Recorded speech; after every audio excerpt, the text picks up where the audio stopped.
So it's day 50, a little bit of a milestone there, 50 days doing this. Okay, so it's day 50 of the Bitcoin Daily Dollar Cost Average project. And again, it's same routine. Take $333 of stablecoin DAI, put that into Bitcoin.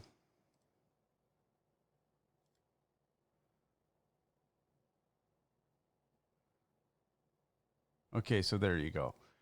And but anyways, we'll just take a quick look. Just so you know, I have increased some of my alts. So I don't know if I was saying this last time, but I bought some of that Anchor. That's a new one. I thought it was an ICO, but no, it's been out a while. But anyways, I got it because I always missed out on stuff like that. So I bought 1,700 of them. I'm just gonna leave it. I bought more Cardano. So my goal was 2,000. So I have 2,246. So I'm just going to leave that alone. Not going to buy anymore. The only thing I don't like about Cardano, again, I'm just, because there's a lot of people saying a lot of good things about it. Like it's going to be, it might replace Ethereum. It's like an Ethereum. But anyways, so I like that idea. But the only thing I don't really like, where is it here? Where does it say it? Maybe go over here, Cardano. Where's the market cap and everything? Talks about, I don't know why it's not showing it.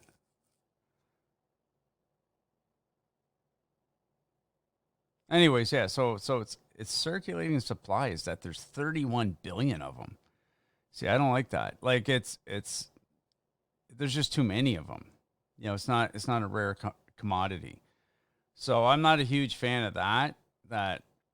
See, you know, because like, again, you look at something like Bitcoin and it's, you know, there's only 18.7 million of them. And for the whole world, like that's not a lot. But again, you go over to Cardano, they have billions of them. So I don't know if I'm a huge fan because how much could it possibly go up to? Because if it has 31 billion of them, right?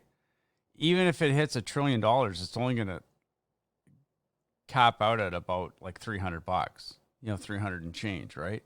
So if it's where Bitcoin is today, it might be $300. And I'm not saying it's ever going to hit that, but I'm just saying like if it has $1 trillion market cap, okay, so if you have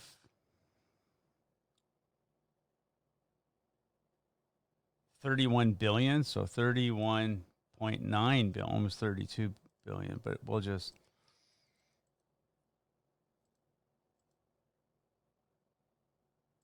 okay, there you go. There's 31.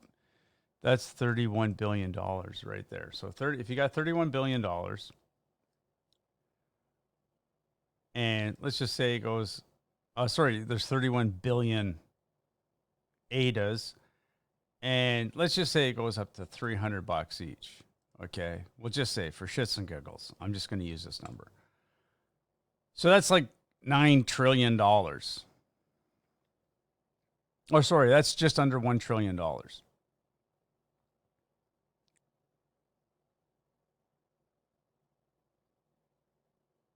No, that's $9 trillion. Yeah, that's $9 trillion. Yeah, that's 570 billion. That's $9 trillion.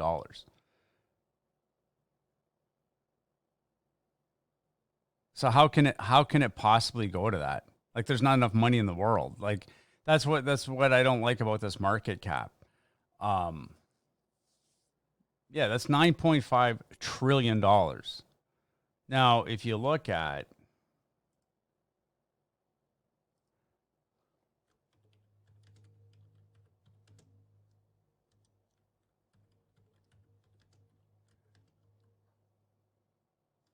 how much money is in the world.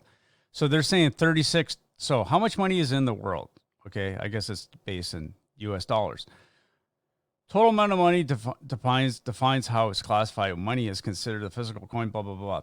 Approximately, and again, this is just ballparking, 36 trillion. Okay. That's all the money the world currently runs off. Approximately. There might be, whatever. But it's around, let's say around $40 trillion. Okay. So for Cardano to go to $300, okay, it would have to be like a quarter of the entire world supply of money. Now, I guess that could happen. But when people talk about, Cardano might go up to $500 or $2,000, it can't. There's not enough money in the world to push that thing to that. You know what I mean? Like this, you got to put things in perspective. Like they have way too much supply. Now, the only thing that could help is if they got, how like some of them, they burn them, like start getting rid of them. I think Ethereum's doing that. They're burning them, like the existing ones they're getting rid of. So again, I don't like this number, this 31.9 billion. But anyways, that's where we're at. But anyways, we're going to look at some of this YouTube stuff. There's a couple of ones I find interesting. Everyone's talking about like how the options are expiring and so on and so forth. This guy's telling you to buy at the moon. Peter, okay, these two I kind of like. The Bill Gates one, because he's talking about, whatever. He seems to know everything, this guy. So we'll just see what Albert Einstein himself has to say. Let's get this workout started. Experience the new Peloton tread. I would short Bitcoin if there was an easy way to do it. That is what Bill Gates said in a 2018 interview with CNBC when the price of Bitcoin was near $10,000. Gates has been talking about the cryptocurrency for quite a while, and it's pretty obvious he's not a fan. With Bitcoin's price now soaring to $60,000 a coin, why is Bill Gates still pessimistic about the cryptocurrency, and why is he betting on a total collapse? I believe it's very important to hear the bear case for every single one of your investments, and in this video we're going to explore why one of the world's richest men is bearish on what has proved to be one of the best assets to own in the last decade, returning 436,000% since 2013. When I began researching this video, I wanted to see how Bill's opinion of the cryptocurrency has changed over time. The earliest clip I could find regarding Bitcoin was this May 2013 Fox Business interview with legendary investors Charlie Munger and Warren Buffett. Take a listen to what he says nearly 8 years ago. Come sit in. Good morning, Charlie. Good morning. I just had to get your thought on Bitcoin, this digital currency that's out there that people say, oh, it might be the next big thing. What do you think? I think it's rat poison. Put him down as undecided. Do you understand what they're trying to do with it? No, but I regard it as deeply flaky. Deeply flaky. Okay, Bitcoin. Bill, what do you think? I think it's a technical tour de force, but that's an area where governments are going to maintain a dominant role. Mm-hmm. So back in 2013, Gates was pretty straightforward, calling Bitcoin a tech tour de force. If you're like me and didn't really understand what that meant, here you go. Essentially, Bill seemed relatively positive towards the Bitcoin project, calling it an impressive technological achievement that has been managed with great skill. But he didn't really elaborate beyond that. At the time of the interview, Bitcoin was trading for around $115. A simple $1,000 investment then would today been worth nearly $500,000. He did share, however, that the currencies, any currency around the world, will always be heavily controlled by governments. Not really the strongest of revelations, but it did cast some shade on his overall opinion, suggesting that even back then, Gates was skeptical that Bitcoin would be a replacement for the dollar. Now the next clip is Gates talking about Bitcoin in a 2014 Bloomberg interview where he elaborates more on his position. The need to move money from place to place, the cost of doing so, the overhead, as you put it, makes me think, believe it or not, of Bitcoin, because some people have said, hey, Bitcoin is the answer to those problems. Are you a believer? Well, Bitcoin is exciting because it shows how cheap it can be.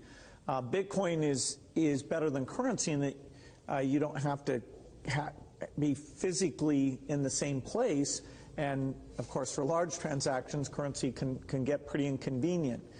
The customers we're talking about aren't trying to be anonymous. You know, they're willing to be known. So the Bitcoin technology is key, and you could add to it, or you could build a similar technology where there's enough attribution that people feel comfortable. This has nothing to do with terrorism or any type of money laundering. So as you just heard, Gates never really bashes Bitcoin directly, but what he states is obvious if you read between the lines. He clearly is a fan of digital currency as it ties together with some of the projects he's involved with in Africa.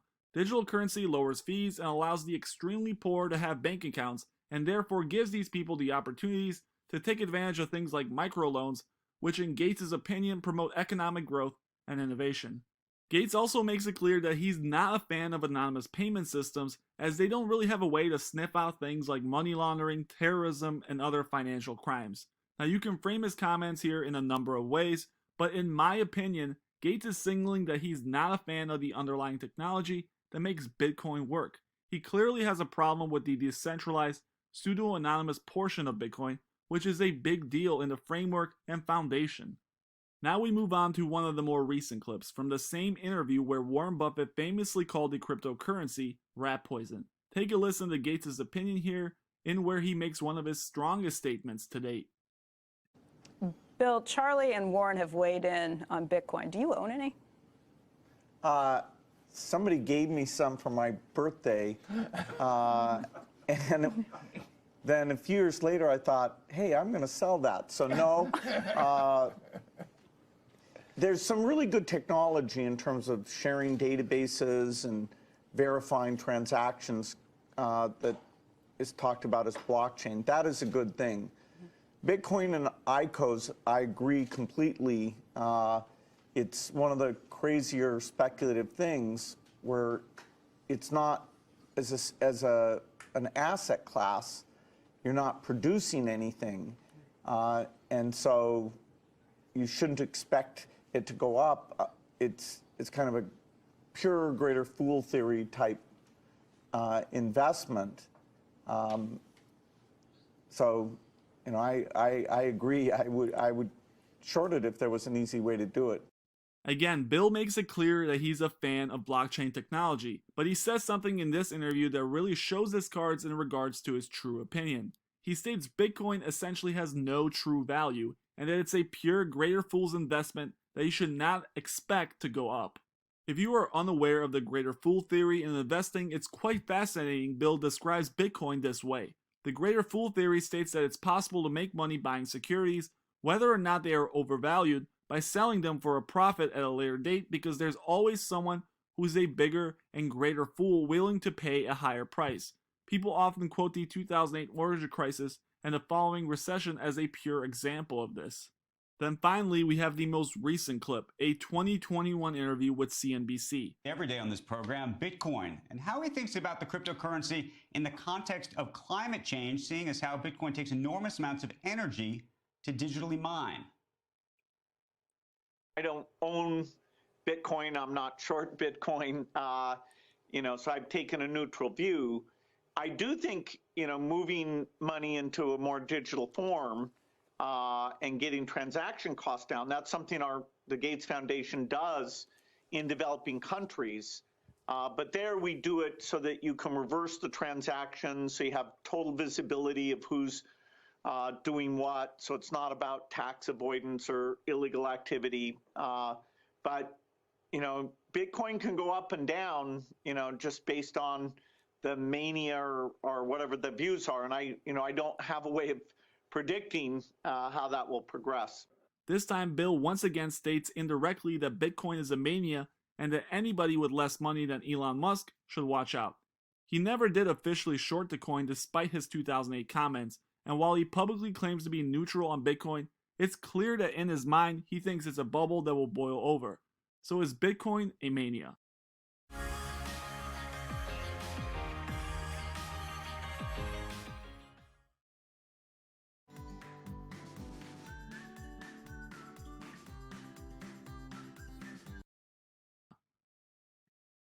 One underappreciated aspect regarding the rapid rise in price is the fact that Bitcoin is actually really hard to short from an institutional level. This creates an asset that is unlike any other. Short selling or betting against a stock or security is actually quite complex, and the mechanics of such actions are really hard to interpret. While famous billionaires like Elon Musk absolutely despise short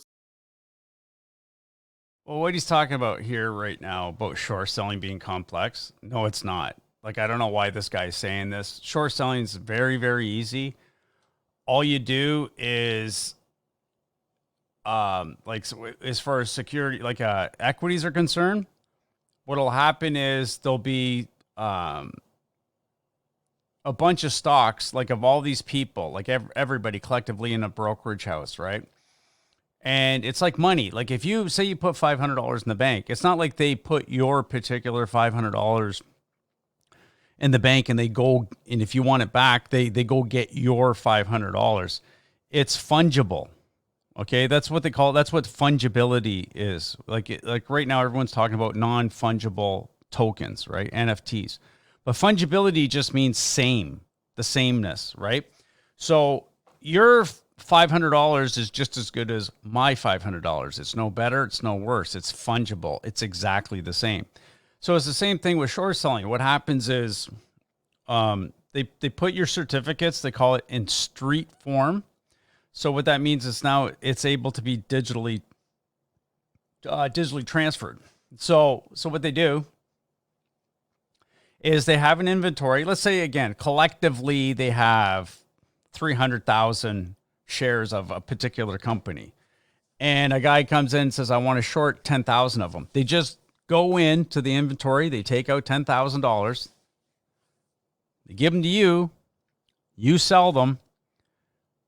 But you're on the hook for 10,000 shares. Okay. And in the meantime, you're paying interest on them. So they have a particular interest rate that the brokerage house, extends to people. This is how they make their money, right? So let's say, again, you borrow 10,000 shares. Let's say they're $10 each, so it's $100,000. It's like having a $100,000 loan. They give you the money, and then you wait. So say, again, you sold 10,000 shares at $10. Let's say the stock price goes down to $5, right? You go out in the market because you got that $100,000 in your bank account or your brokerage account. So you got $100,000 in your brokerage account.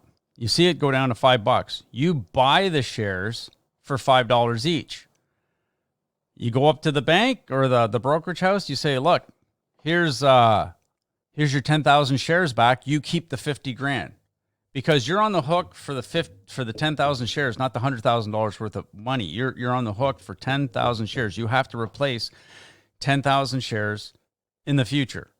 That's what short selling is. It's not, he's saying it's very, very difficult and yada, yada. It's not true. You have to,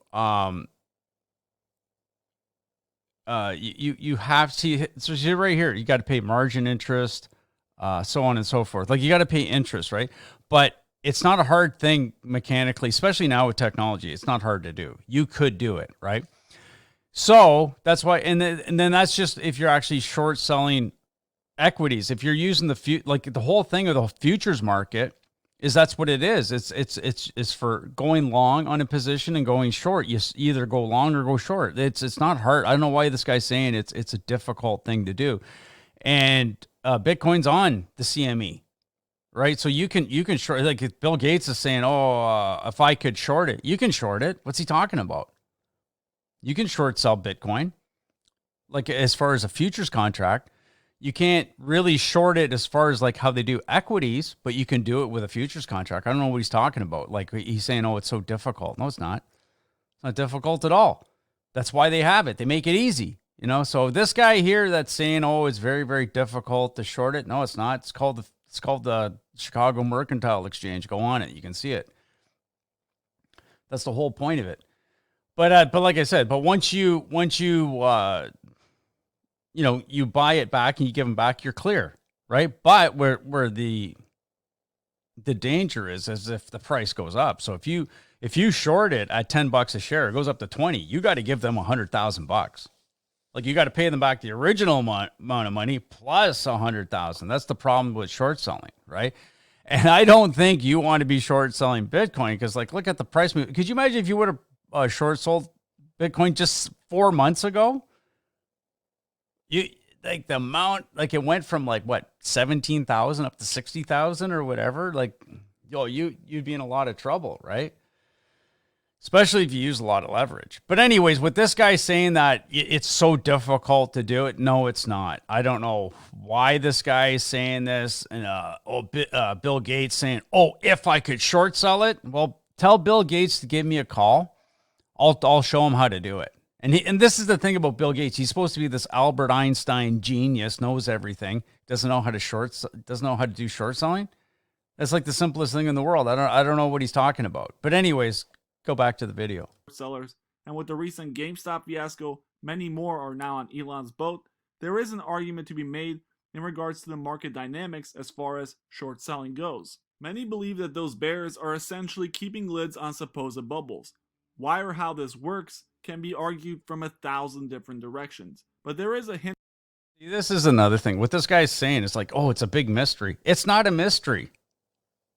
Like he's trying to make it sound like, oh, there's people that believe this. There's people believe that. Like all it is it's called a zero-sum game. For every trade, there's somebody on both sides. There's somebody who thinks it's going to go up, and there's somebody that thinks it's going to go down. That's all it is. I don't know what this guy's talking about. That's what keeps the markets in equilibrium, right? Because a lot of people use futures contracts as risk mitigators. So, like, let's say for shits and giggles, you bought Bitcoin for $100 years ago. You have 10,000 of them. You're worth billions. Like you're worth all kinds of money. You might say, you know what? I don't want to get rid of it because it's going to trigger capital gains, but I want to make sure I'm protected. That's who buys, futures contracts. That's when you get into a short position of a futures contract, because if it goes down, you make money on the futures contract, but if it goes up, you make money on the underlying. That's how it works. Like most people, like a lot of farmers and stuff, they use futures contracts just aren't there for the hell of it. Like it's there as a risk mitigator. But this guy's trying to make it sound like it's a big mystery. It's not a mystery. Most people use them for speculation. However, they are the main purpose. The main purpose of financial derivatives. Well, the most important derivatives usually they started off as commodities. For like pork bellies and livestock and all this sort of stuff. But now the main use of any sort of derivative, futures contracts, option contracts, whatever, are the financials. So interest rates and currency fluctuations. Now, I would assume that Bitcoin's probably coming up. It's going to be one of the more popular ones, so on and so forth. But again, it's mostly, a lot of it's used like as risk mitigators. So that's all it is. But then you got the guys on the opposite side who are pure speculators. Like if there's a guy out there that thinks, I think Bitcoin's going to $500,000, he'll go long on a futures contract, But anyways, I don't understand why this guy's trying to make it sound like it's a mystery. Just go down to the Chicago Mercantile Exchange, and there's a lot of people there that do that for a living. They'll explain it to you. Hint of truth in regard to Bitcoin. It's an asset that you cannot short. It's simply driven by higher and higher demand and feeds into a theory of greater fool. You cannot bet against it. Now I'm going to throw an asterisk here because technically you can, with Coinbase and others offering ways to do it, but not in the way large institutions with significant amounts of money can short. These short services are tailored towards small, retail investors who unfortunately cannot influence markets, especially the $1 trillion Bitcoin space. This makes Bitcoin incredibly unique in the world of financial instruments. It's limited in supply by law, or code in this case, and has immense demand. These forces drive its price higher and higher, with no downward pressure from short sellers. Its market is purely demand driven and has for years been pushed up by larger and larger endorsements, including Tesla, which bought over $1 billion worth of Bitcoin to keep on its balance sheets. Thank you guys for watching, and please make sure you hit that subscribe button if you enjoyed. Okay, so again, this guy, I don't understand he's saying this, that it's Are you ready for a total body workout? that it's impossible to short sell. Okay, here you are right here, man. CME Group, Chicago Mercantile Exchange, Bitcoin futures and options. You can short this. There it is right there. CME, look it up yourself. Bitcoin futures and options. So expand your choices of managing cryptocurrency risk with Bitcoin futures and options and discover opportunities in the growing interest of cryptocurrencies and demand to manage Bitcoin exposure. So again, I don't know why this got everybody's saying it's impossible to short. Like, you can short futures contracts. You can't short the underlying security itself like a stock, but I'm saying you can buy, you can go on a futures exchange and short it if you want, or you can short it with options. So I don't know why everybody's saying this, like, oh, you can't do it. There it is there. Go to the CME Group, Chicago Mercantile Exchange, and look it up yourself. So again, I'm not really sure why everybody's saying this.